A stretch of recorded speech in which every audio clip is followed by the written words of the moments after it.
Hello, and welcome to The Road Already Traveled, a podcast where we feature lessons from successful entrepreneurs and the professionals that serve them as they share their inspiring stories and insights. Now, let's get started with the show.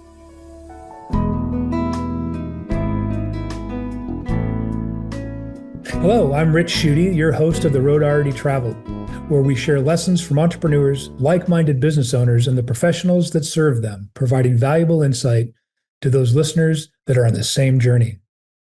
This episode is brought to you by Avalan, a wealth management firm dedicated to personalized financial, business, and investment planning for entrepreneurs as they make their way in our chaotic world.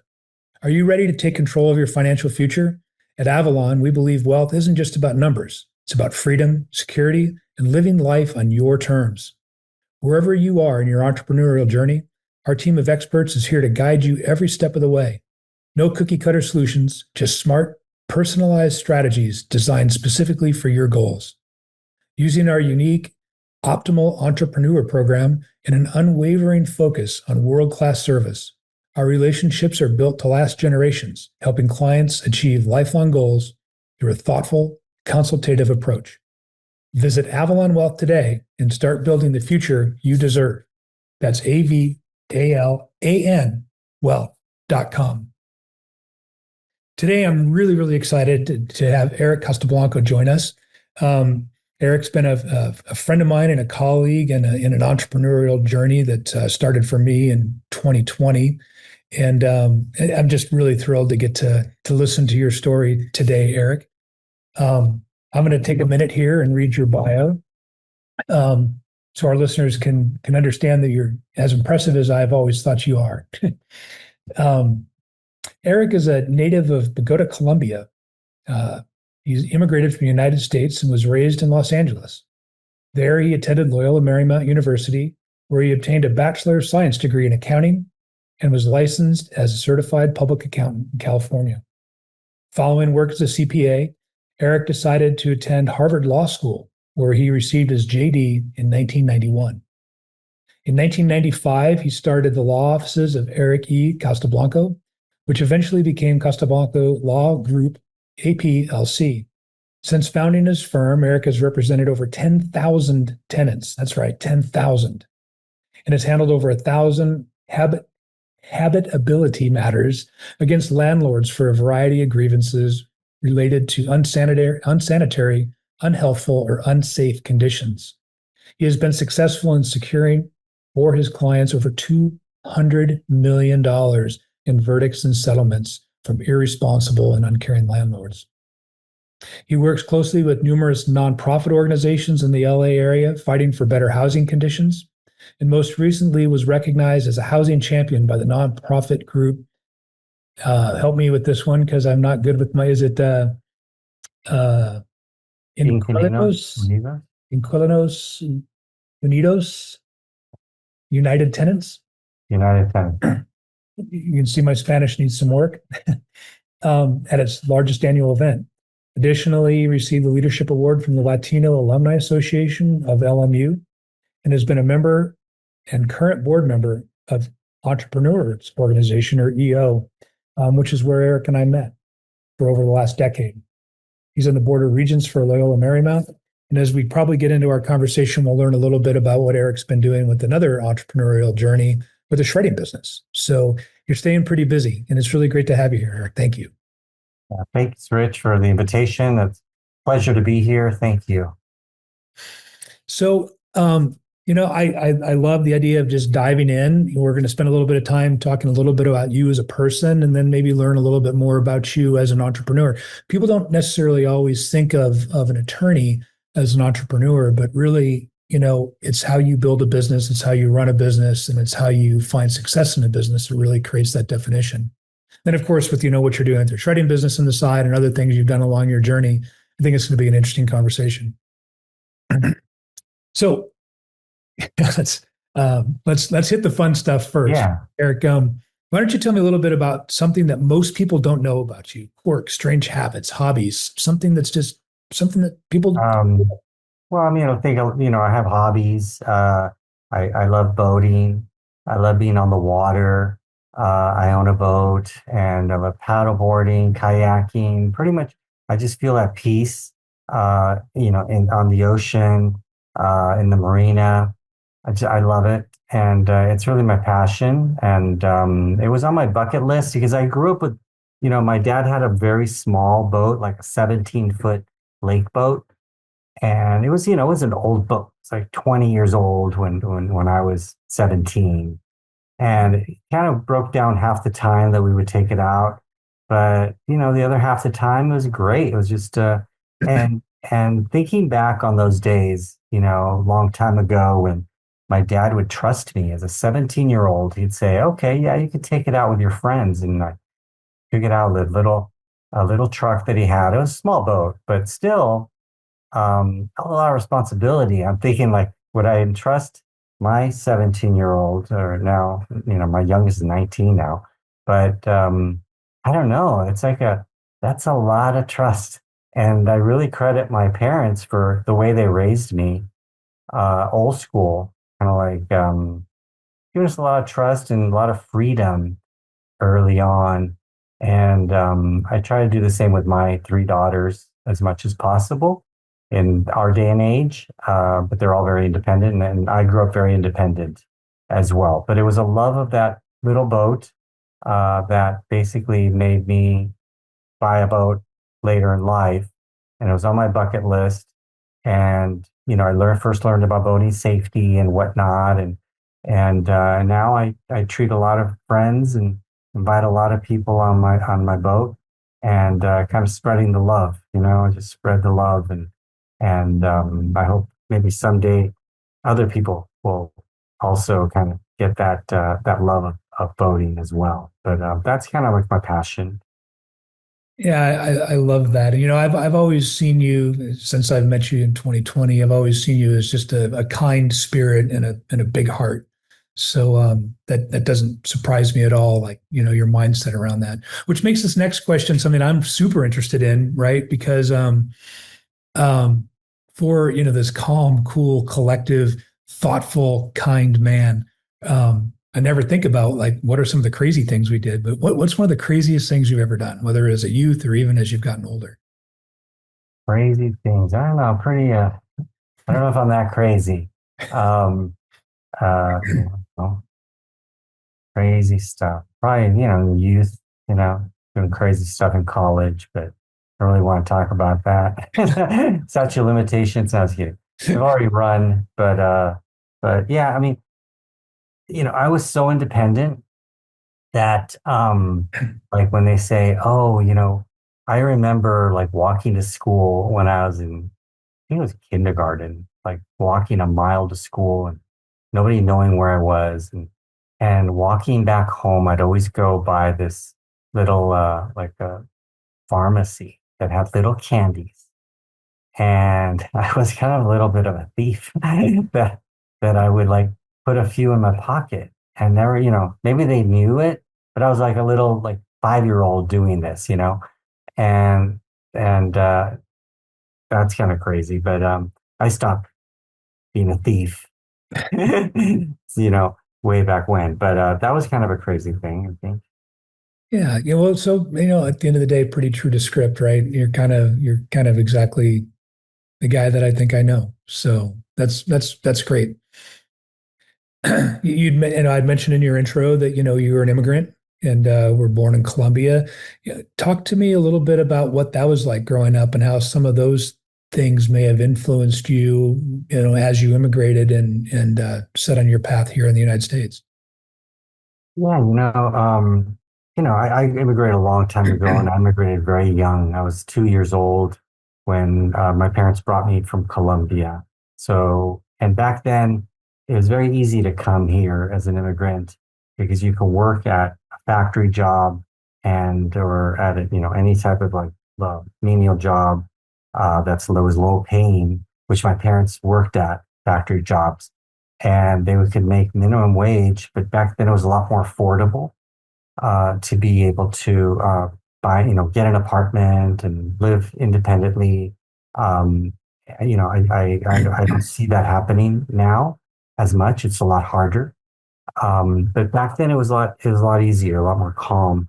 So my parents, I lived in apartments until by the age of 14, and really lived that kind of immigrant, firstborn in the family. I was the interpreter. I was the one that would even help my parents do their taxes at the age of 14, dealing with, bills and stuff like that by the age of 15. My dad is a very hard worker. He's retired now. He's 90 years old. My mom is 80. But back then they really relied, it was like a family structure. So my dad bought like a engine lathe and a milling machine, and he would work during his day job, and then at night he would work starting a company, and on Saturdays and vacations I would work side by side with him. I don't know how productive I was for him as a 13-year-old, but it really taught me like the work ethic of somebody or like an immigrant trying to strive and reach goals and have the American dream. And I really do feel that my family has achieved the American dream here in the United States, and this is my country, and I love the United States. Because it's given us a lot of opportunity, my parents and myself and my brother and my sister. My parents are a success story. They bought their first house at 14 out in Canyon Country when the only thing out there were rabbits, and way back when in 1976. And basically, that was their first house, and they still have it and they still live in it. Now it's paid off, but it really changed our family. Now we didn't live in apartments, but I always had that kind of image of the apartment situation, and that's kind of why I think what I do now. But yeah, the immigrant story for me was basically hard work and striving and getting educated and changing your life through education. And that's happened to me and to my brother and my sister. And we changed the course of our lives. When I was asking you to share something people don't know, and you don't need to get deep into this, but whatever it is that your parents did, they did something really special, because not only are you hugely successful in your endeavors, but both your brother and sister have gone on to make incredible lives for themselves as well. So it's a really amazing story, and something that anyone that's listening here ever has a chance to pick your brain or talk about that. And you've got some neat stories about your siblings as well. So growing up, as a first son of immigrants, did you have dreams, aspirations, things that you thought you wanted to do when you were younger, and who may have played a role in influencing that? Well, definitely had many dreams, and I'd be a daydreamer, 100%, because working on an engine lathe all day on Saturday, not much you can do except for daydream. So it turned me into a daydreamer. And to this day, I mean, I guess that would be something that people don't know about me. I daydream quite a bit. And I think almost to a fault, like I think too much, but I'm always thinking about the future. I'm always thinking about things and things to improve. Yeah, I don't really dwell too much on the past.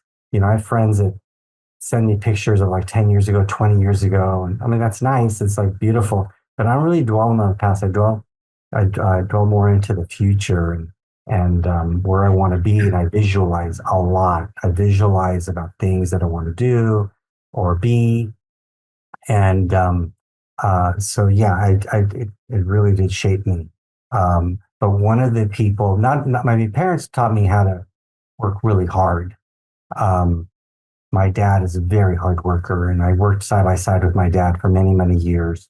And back then I didn't realize, I was kind of resentful. Like, why am I have to work every Saturday and all summer and every vacation day and waking up at 5 a.m?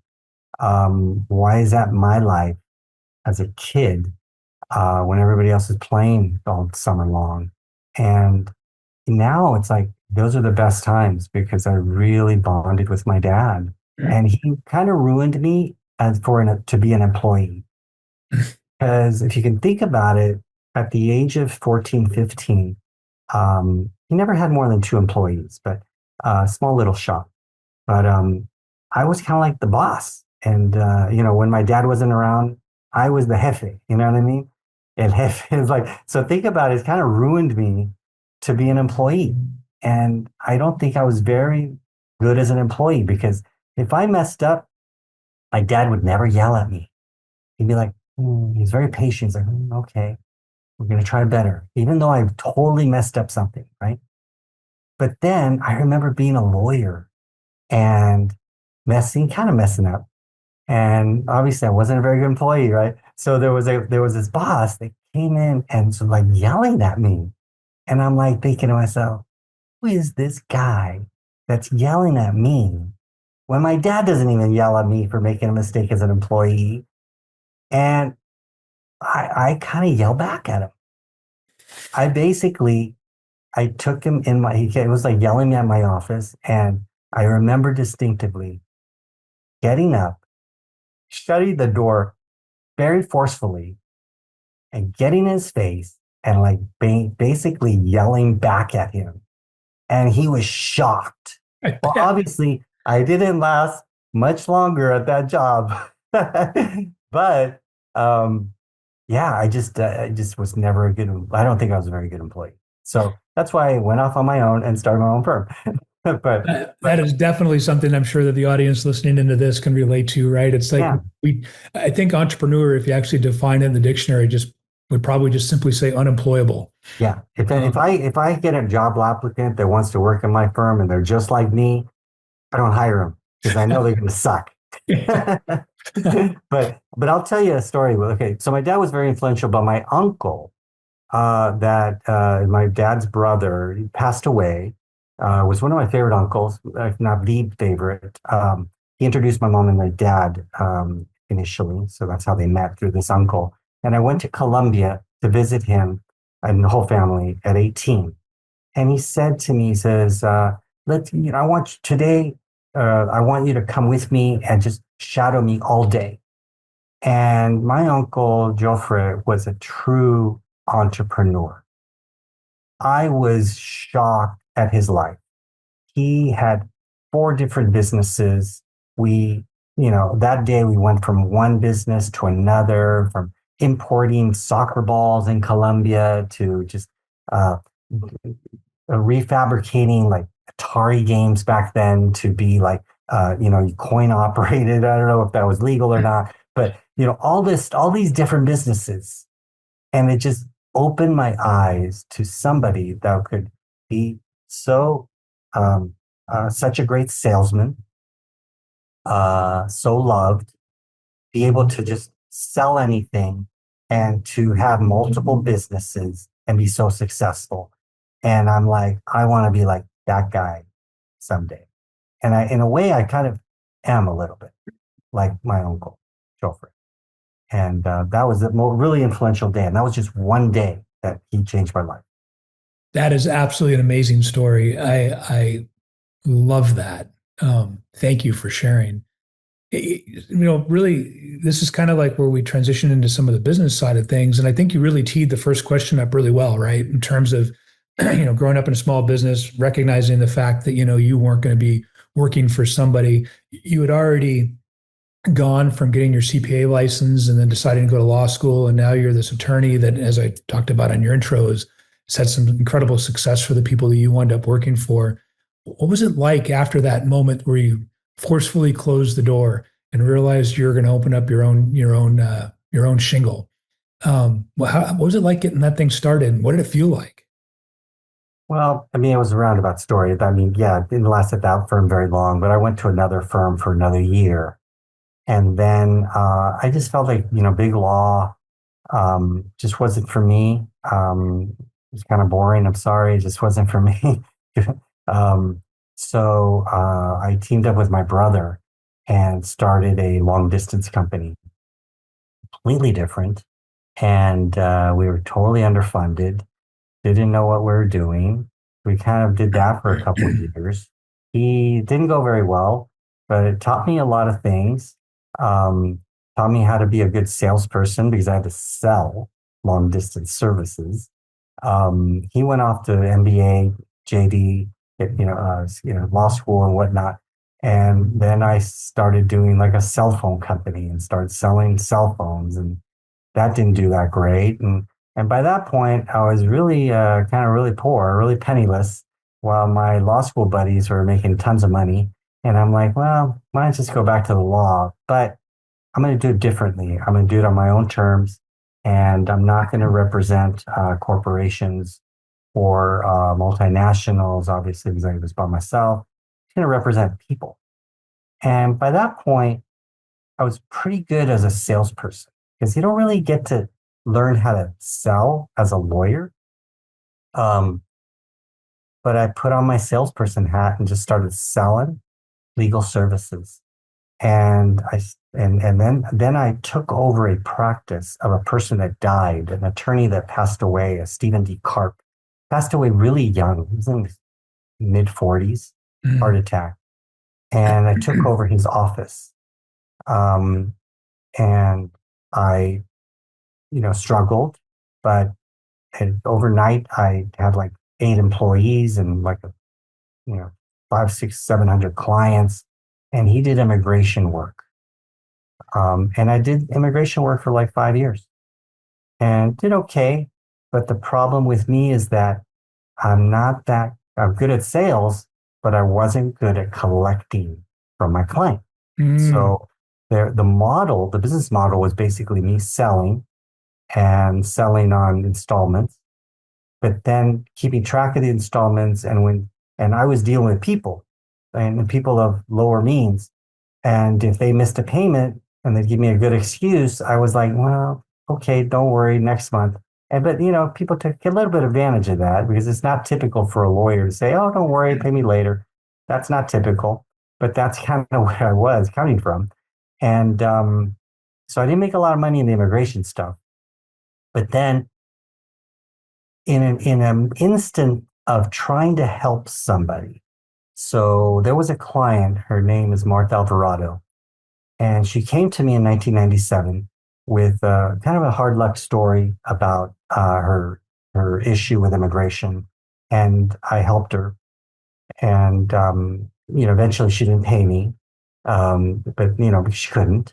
And then about 3 years after that, she came to me, and I was still doing her immigration case, and she was very distraught and very upset on an appointment. And I just asked her, what's going on? And she was talking about her living conditions and the landlord that was harassing her and all of these horrible things that were happening in the complex, that deep down, I just wanted to help her. I didn't know if I was going to make any money at it. I wanted to help her.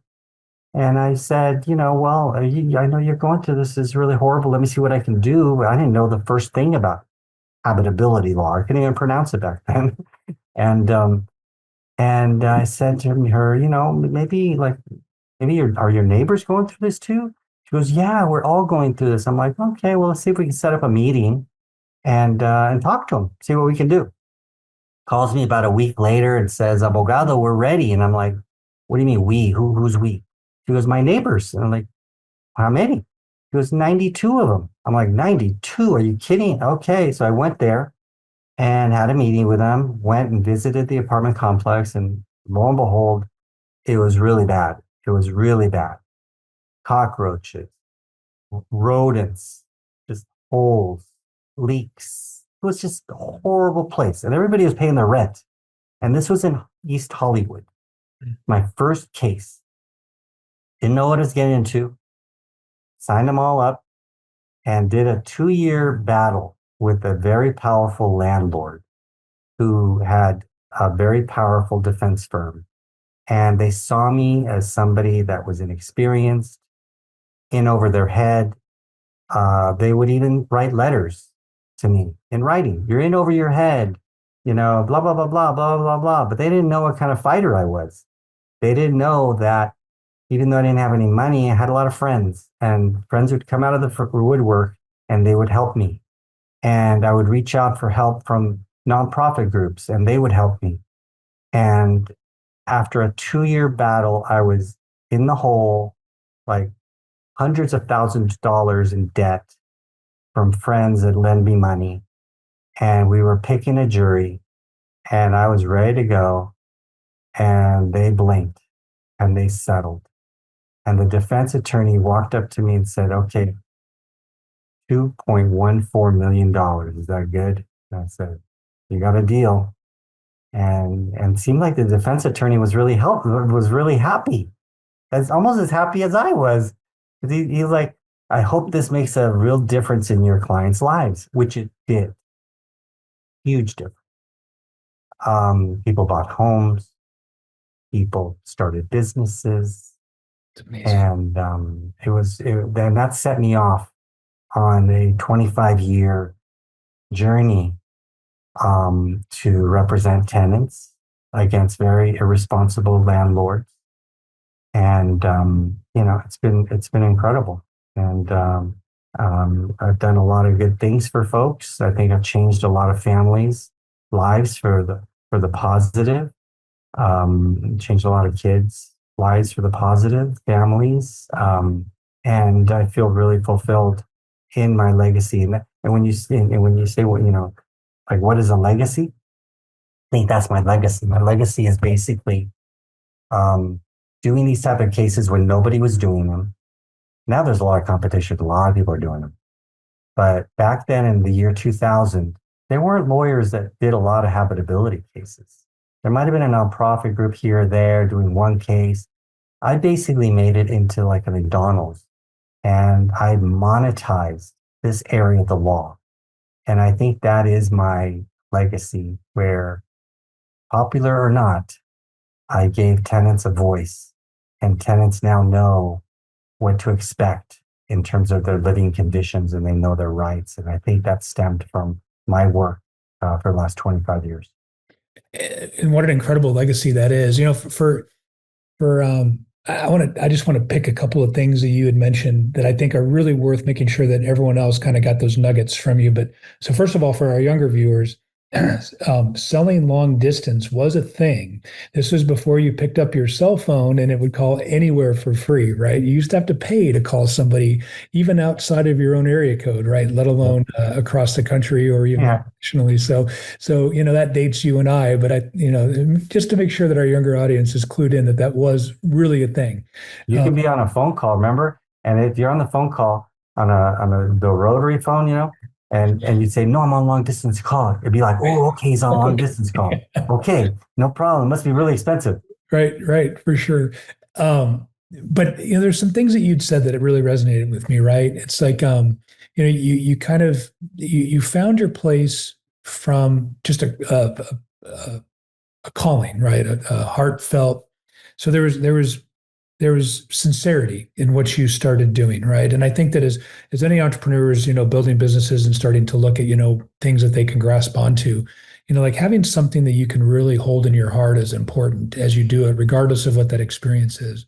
But then, leading up to that, finding that moment, there are other things that you learned in these other entrepreneurial journeys that you had made, like, gosh, I can sell, but I sure as heck can't collect. Right. And so it's the whole thing, right? We have to remember that, coming into this journey, right, it's not just about showing up and having it all work, right? It's like you can have a great idea, you can have a great passion, you can be really good at it, but you still got to be able to run a business around it. And so that's a great lesson there. Yeah.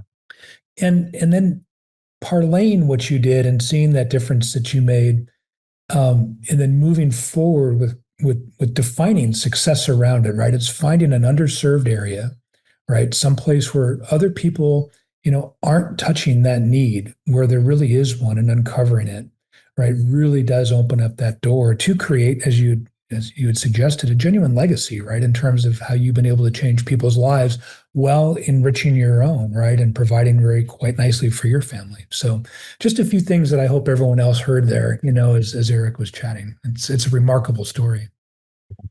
And I mean, there's a theme in the three businesses that I do own. And I try to be in business that helps people, or that does a positive service to the community.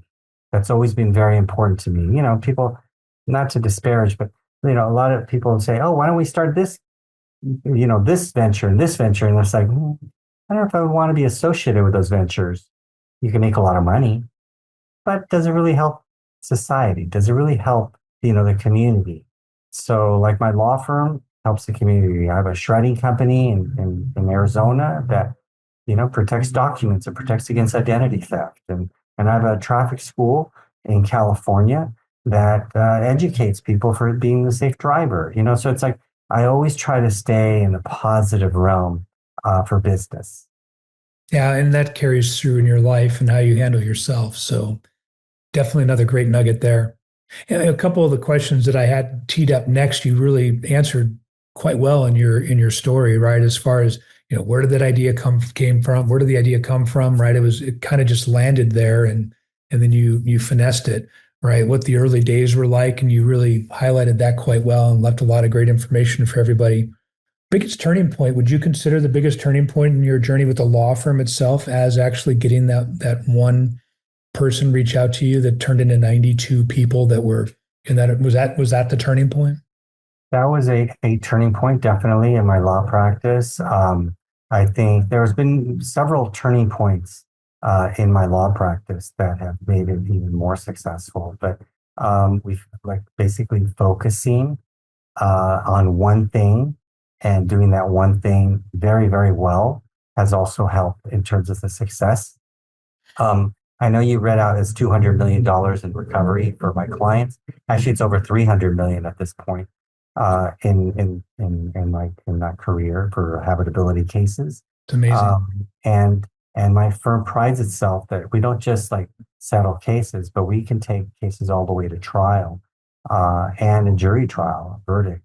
And we've done that. And I think having that mindset of being able to do that when other people maybe don't have the guts to do it or the wherewithal, the resources, whatnot, we have that mindset that we can fight all the way and prevail. So it's a different mindset that my firm has that will really benefit the client and the value going to the client. And at the end, I'm going to give you a chance to let people know where they can follow what you're doing or, find you if they've needed to. But we talk about milestones. I watch your social media and I see these milestones just clicking off on a regular basis, with the verdicts and settlements that you're getting on behalf of your clients. And it's pretty cool to see that, right? And you've done a really good job. So you talked about being able to sell. You also do a really great job marketing. You're very prolific. You're out there. You're a guy that's my age that's got a TikTok account, if I'm not mistaken. Yeah. Is that driven business for you as well? Oh yeah, all of that. Yeah, TikTok. I think we're up to over 50,000 followers. I mean, it's not about dancing and stuff, but it's about information and good stories, that kind of stuff. And and with Instagram, I'm on pretty much everything. Facebook. I just started another podcast to compete with you, Rich. Well, you're not going to get guests like I just got today. So yeah.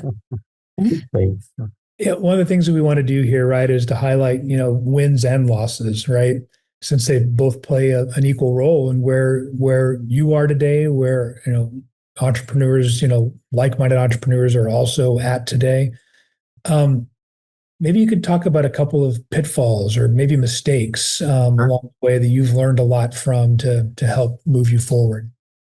Yeah, one of my, I think, biggest pitfalls that I freely talk about.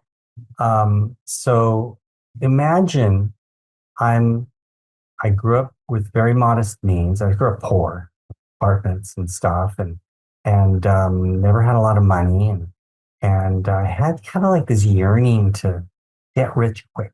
I thought you get rich quick. I want to do this company and get rich. And here I am, a young, relatively young, I'm out of law school, and I'm starting these business ventures and whatnot. I'm like 30 years old. And I have this attitude of like, I want to get rich quick. Well, people can smell that. And there are people out there that will take advantage of you because you have that attitude, which is a wrong attitude. And now I understand that there is no get rich quick. There's a get rich slow, right? You get rich slow. Yeah. And I ran into this one person that took full advantage of my get rich quick, and he promised me, and he was a con man. And I really think that there are people out there with a gift to con you out of anything. And this person had that gift. And he conned me out of about $400,000 way back in the late 90s. That I was in quite a hole. I dug like a huge hole for myself out of my stupidity, my being naive, and this feeling of wanting to get rich quick. That obviously he took full advantage of that.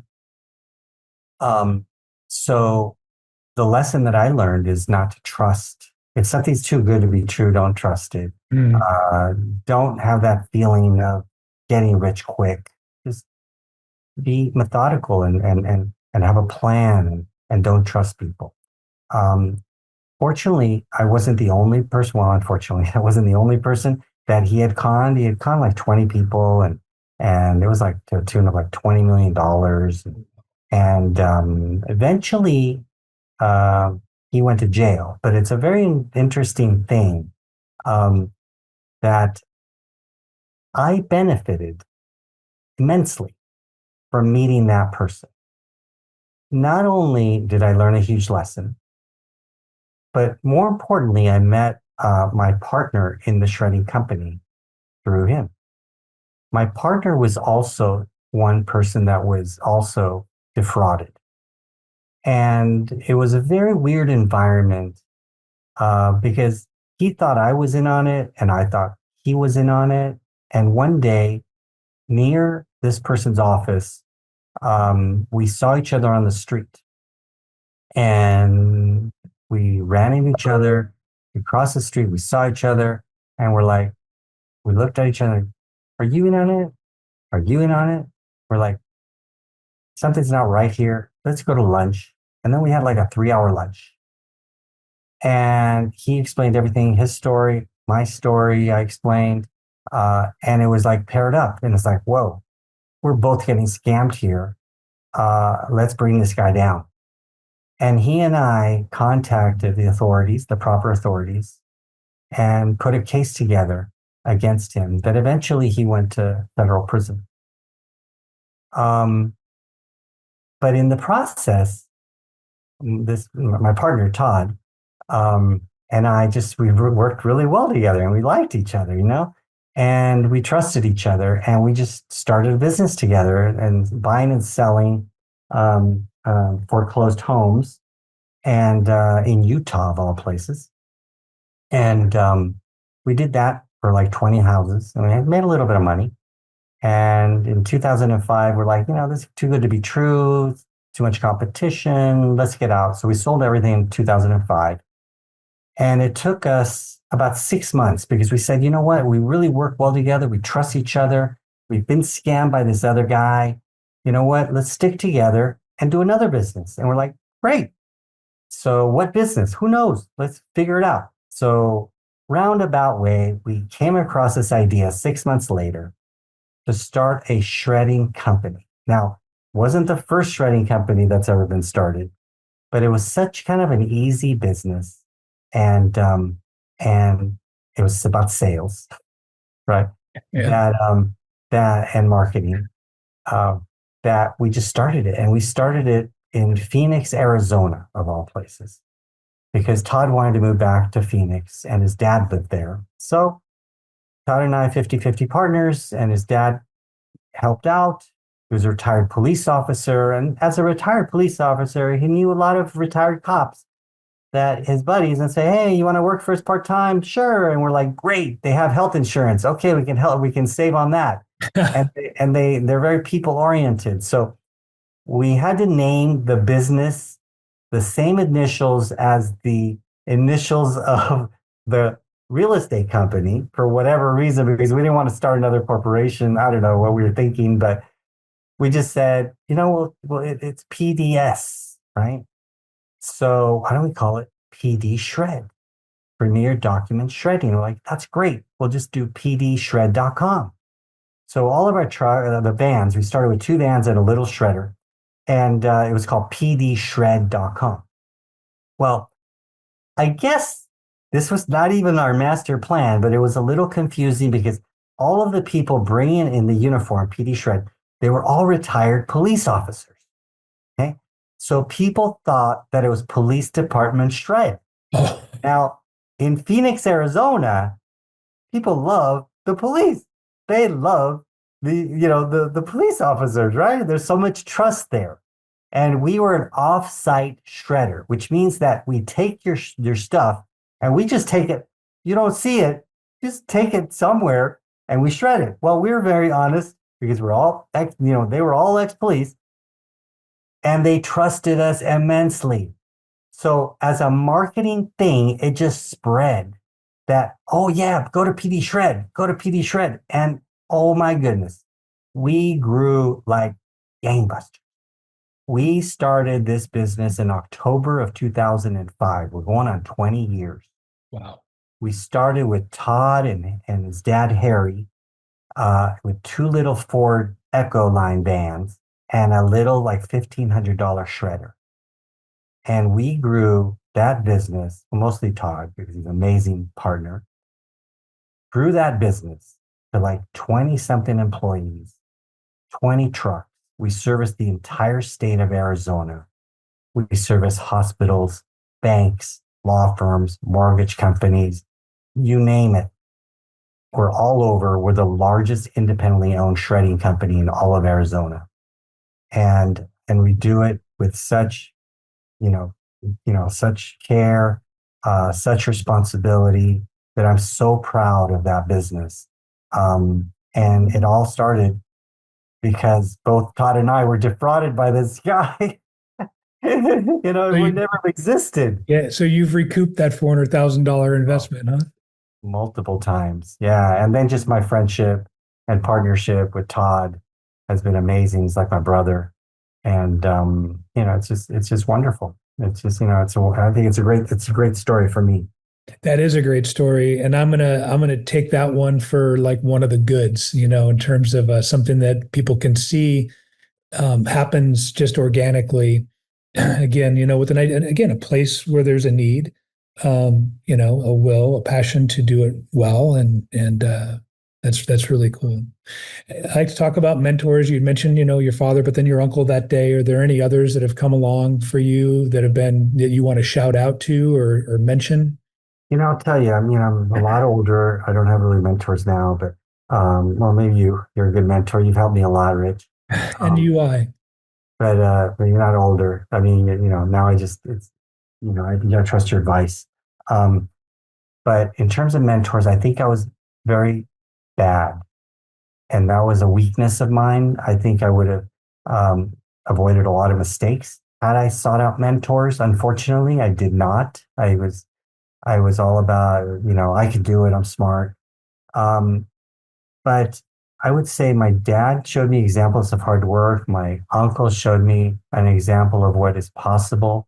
And then there was a gentleman, a wonderful person, Mace Clark, who has passed. He was a World War II veteran. And he actually fought right after Pearl Harbor. Like, I think he joined when he was like 15, says, I'm going to join, right after Pearl Harbor. And he was out there, within months, and he was in the Navy. And that person helped me a lot. And I'll tell you how he helped me. He believed in me. And he was my father's friend. And when I was starting my law firm and I didn't have any money, I didn't have a nest egg. I didn't have a safety net. My parents didn't have any money. I went to Mace and I said, "Hey, Mace, do you think I can have a loan?" He said, "How much do you need?" And I said, maybe 50,000. He goes, "I'm going to give you 100. And just pay me the interest. And then when you get the money to pay me back, you pay me back. But just pay me the interest." That's what he wanted the interest, right? Because he's retired and he was living off his interest. And I'm like, okay. And you want me to sign anything? Like, no need. just your handshake. And I'm like, wow, that's great. And I paid him interest and paid him back. And I tell you, just the trust that he had in me made me feel special.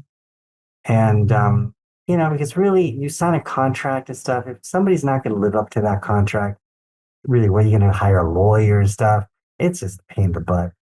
You're dealing with people, you're dealing with handshakes, you're dealing with how a person deals in business. And I pride myself now that if I give you my word, I do it. And Mace helped me out. And that wasn't the only loan. And then I paid him back, and then I asked for another 100 to help start the shredding company. And so that helped us a lot to grow it. And I remember taking him out there when he was already late. He already had cancer. He was going to die pretty soon. But I took him to the shredding company after we bought our building and everything, and showed him what he had helped me with. And he was just almost tearing up that, it's like, I was almost like his son, and it was just wonderful. It was just when he helped me. And that's why I try to help people, young people too. It really is having that person believe in you, right? That can make all the difference in the world. I'm going to ask you one last question, making sure that we're staying on time.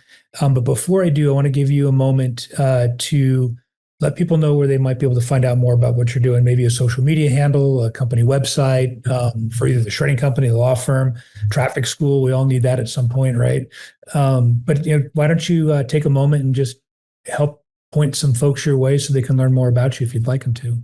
Yeah, I mean, my firm website is my last name, castelblancolaw.com or just castelblanco.com, and ends up in the same place. And TikTok is Castelblanco Law Group, and Instagram. I started a podcast, and it's a tenant lawyer, Castelblanco Law, something like that. I think but you could just put my name down. I'll pop up. Eric Castelblanco. Yeah. Well, for anyone that needs shredding services or in a bad situation, or if you know anybody. pvshred.com. Policedepartmentshred.com. Yeah, pvshred.com, and that's in Arizona. Awesome. Yeah, I think you do yourself well. Just if you want nothing other than just some inspiration, follow along on Eric's social media to see some of the cool things he's doing with the cool firm that he's built. It's pretty special. Eric, you touched on something earlier that might be the answer to this question, when you talked about legacy. But, really the last question I have, and you can just answer with that's it, or maybe there's something else that's come across your mind as we've been going. But at the end of the day, whether you're either selling your business, retiring from it, or getting ready to draw your last breath, what is it that you hope to be remembered for in the life that you've lived as an entrepreneur? An entrepreneur.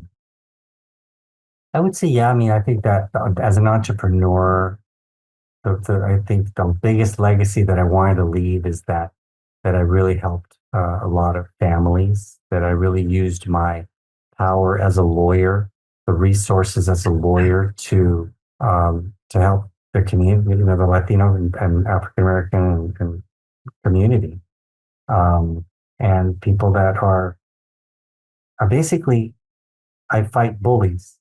So, and I've been fighting bullies for a long, long time. So I guess my legacy is that I fought a lot of bullies. I'll add to that because I get to see some of you in your personal endeavors, but I think you'll also be remembered as an incredible father, a great partner, and a really good friend.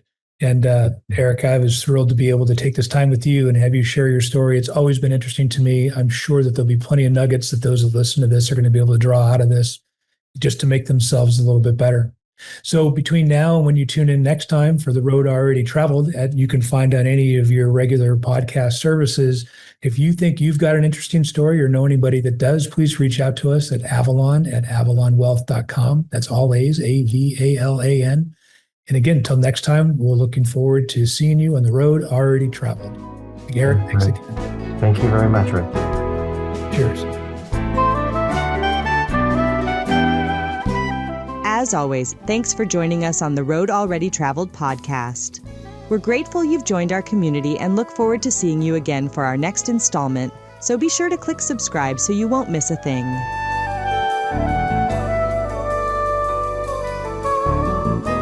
This communication is for informational purposes only and does not purport to be a complete statement of all material facts related to any company, industry, or security mentioned.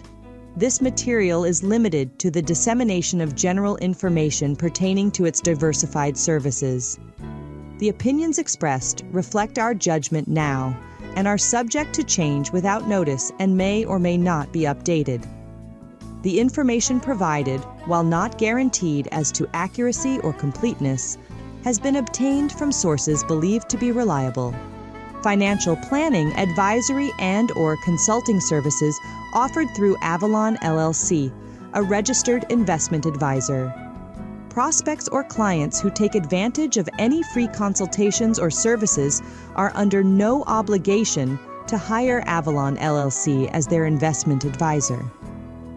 Listeners who are not market professionals or institutional clients of Avalan LLC should seek the advice of their financial advisor before making any investment decisions based on this communication. Additional information on any securities mentioned is available on request.